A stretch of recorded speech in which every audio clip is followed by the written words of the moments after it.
अक्सर ये बात सुनने में आती है कि संपत्ति के लालच में हिस्सेदार वसीयत के साथ छेड़छाड़ करते हैं, जिससे बाकी के हिस्सेदारों के साथ नाइंसाफी होती है और घर में विवाद हो जाता है। लेकिन क्या आप जानते हैं कि ऐसे में आपको क्या कानूनी कदम उठाना चाहिए? आज की इस वीडियो में हम आपको इसी बारे में जानकारी देंगे। हेलो एंड वेलकम, मैं हूं शुभम और आप देख रहे हैं माय लॉर्ड, जहां आपको मिलती है आपके काम के नियम और कानून की जानकारी बिल्कुल आसान भाषा में। अगर आपको शक है कि वसीयत के साथ छेड़छाड़ किया गया है या ये अमान्य है, या फिर आपको लगता है कि आपको जितना हक मिलना चाहिए उतना नहीं मिला है, तो ऐसे में आप वसीयत को कानूनी चुनौती दे सकते हैं। लेकिन ऐसा करने के लिए कुछ आधार हैं जिनका पालन करना बेहद अनिवार्य है। ये वो आधार होते हैं जिनके बल पर आप वसीयत का विरोध कर सकते हैं। अब उस आधार को जानने से पहले कानूनी तौर पर वसीयत के क्या मायने हैं, पहले ये भी चलिए जान लेते हैं। वसीयत एक कानूनी दस्तावेज है जिसमें बताया जाता है कि कानूनी उत्तराधिकारी द्वारा संपत्ति किसके नाम किया गया है या मरने के बाद संपत्ति पर किसका हक होगा। इसके अलावा किसी के शेयर और प्रॉपर्टी के बंटवारे जैसे मामलों से संबंधित जानकारियों को भी वसीयत में शामिल किया जाता है। वसीयत को वैध कानूनी दस्तावेज बनाने के लिए भारतीय पंजीकरण अधिनियम के तहत पंजीकृत कराना पड़ता है। वसीयतकर्ता की मृत्यु हो जाने के बाद परिवार का कोई भी सदस्य अदालत से वसीयत का प्रोबेट प्राप्त कर सकता है। प्रोबेट एक कानूनी मान्यता है जो कोर्ट द्वारा दिया जाता है और पूरी तरह से वैध होता है। प्रोबेट विधि के द्वारा अदालत की मुहर के तहत एक वसीयत को प्रमाणित किया जाता है। प्रोबेट इस बात का निर्णायक सबूत है कि वसीयत को वैध रूप से निष्पादित किया गया था और ये वास्तविक और मृतक की अंतिम वसीयत है। आसान भाषा में कह सकते हैं कि प्रोबेट वसीयत की एक प्रमाणित प्रति होती है। अदालत उत्तराधिकारियों से इसके बाद आपत्तियां मांगती है, यानी नोटिस के माध्यम से पूछती है कि क्या किसी को कोई आपत्ति है। तो यदि कोई आपत्ति दर्ज नहीं करता तो वसीयत प्रभावी हो जाती है। अब सवाल आता है कि आप एक वसीयत को कैसे और कब चुनौती दे सकते हैं।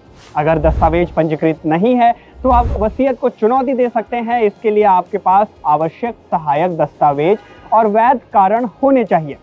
ऐसी स्थिति में आप वसीयत को चुनौती देते हुए मामले को अपने पक्ष में कर सकते हैं।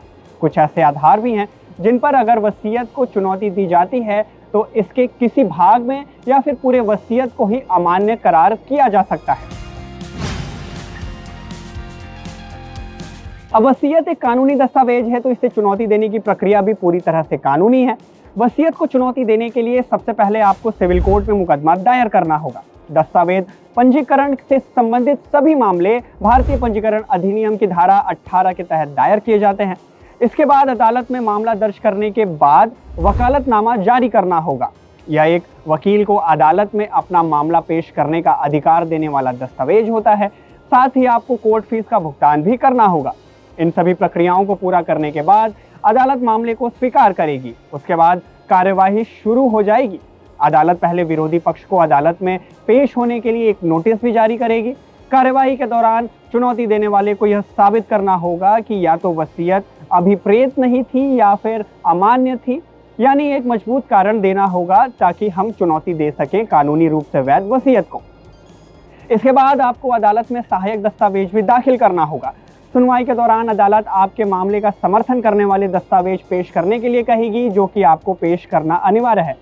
सुनवाई के बाद अगर अदालत को लगा कि आपका आरोप सही था तो वसीयत को पूरी तरह से या फिर इसके कुछ हिस्से को अमानक करार दे दिया जाएगा।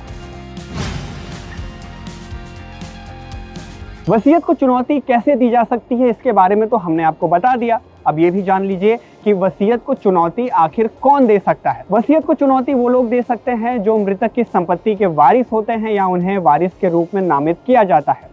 मुख्य लाभार्थी वारिसों में बच्चे, पति पत्नी, दादा दादी, भाई बहन और माता पिता शामिल हैं। उत्तराधिकारी वसीयत का विरोध कर सकते हैं यदि उन्हें उनका सही हिस्सा नहीं मिलता है या फिर विरासत से हटा दिया जाता है। जो वयस्क हैं और वसीयत नहीं कर सकते क्योंकि कानूनी कार्रवाई करने के लिए आयु का 18 वर्ष होना अनिवार्य है, लेकिन उनके बदले उनके माता पिता मुकदमा दायर कर सकते हैं। अगला पॉइंट है कि वसीयतकर्ता वसीयत में विश्वास, समुदायों, दोस्तों, दान, विश्वविद्यालयों आदि को भी शामिल कर सकता है।